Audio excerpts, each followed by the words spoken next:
Now this is a really interesting thing. The economy goes down, and I'm going to explain why this is on the left side in a second. Why does it tank? Stock market? Kind of, but not really. That's another one of these kind of a mis-explanation. One of us can say this when we showed that as roads in like 6th grade. Yeah, over and over again. Here's the funny thing, right? So when does the stock market crash? 1929. When does unemployment begin to become noticeable? 1931. Oh wow. Mid to late 31. So what's the deal here? In 1930, if you read the newspapers, they're talking about this has been an amazing decade, and the next decade is even going to be better. I know the stock market crashed, but what does that mean when the stock market crashes? I don't know if you guys have econ yet, right? People lose faith in it. That's totally what it means, right? Stock market means that we buy and sell, right? What are we buying and selling? Well, stocks are just pieces of corporations, right? Pieces of corporations. Right now, Amazon's stock plummeted today. Facebook's stock has been plummeting for the past week. The point here is that you have a piece of a corporation. You have a piece of Amazon. Amazon has been making billions. He's the richest man in the world. Well, suddenly his stock just tanks. He literally lost billions today because he obviously doesn't have that cash. He just has a portion of this very expensive company. So then the same thing happens with the stock market crash.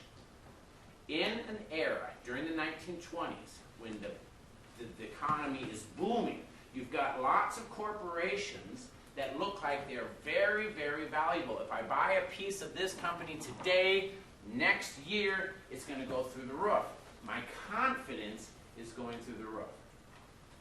What happens if we find out that that company doesn't actually have as much worth as we counted on it? Facebook may be regulated to an extent that they can't sell this data. Where do they get money from then? Then their value, it'll still be a company, it'll still not nearly as much. It'll plummet. And so the stock plummets. That's what a stock market crash is. Now what happens in the 20s is that after World War I, you guys remember this, everybody is buying. And they're buying for a lot of reasons because mostly they had this money stockpiled during World War I because you can't buy fuel, you can't buy rubber, you can't buy extra meat, you can't buy any of this stuff because it's the war. All these resources are going. So you've got money.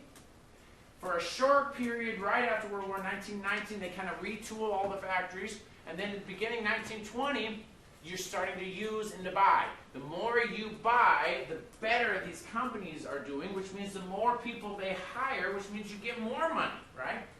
So things like toasters, ovens, washing machines, refrigerators, all sorts of appliances, cars.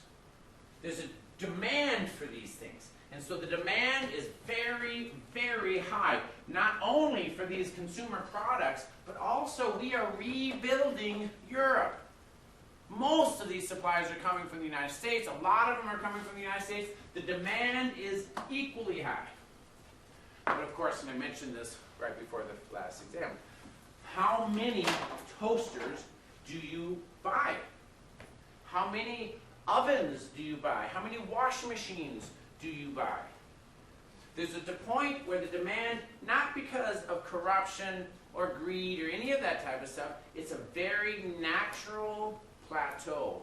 And in fact, in some cases, a decline. You bought all the toasters you need, you don't buy any more toasters.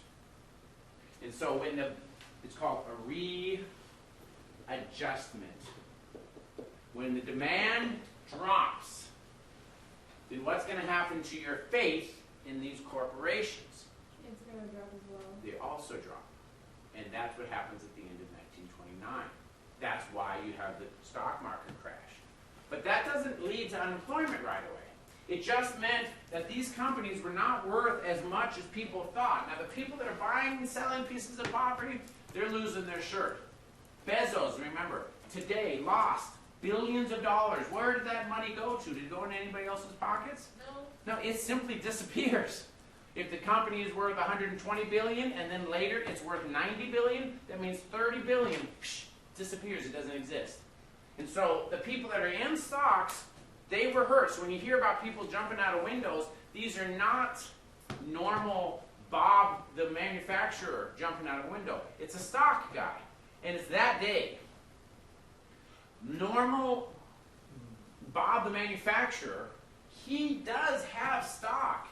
And his value is down, but that's not what hurts him. This is just a retirement pot. You're not retiring now.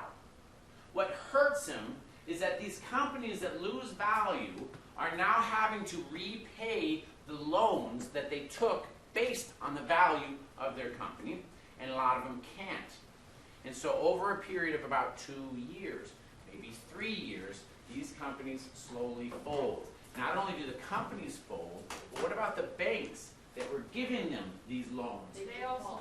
They have to default. They collapse. That's what causes the unemployment. But it takes a couple of years. It wasn't the stock market that caused the Great Depression. It wasn't. It was this readjustment of demand that absolutely caused and it's global. It's not just the United States. All around the world. They all bought, Europe. They all bought their toasters. They all bought their washers. They don't need to buy anymore. Europe is now rebuilt. Demand readjusts.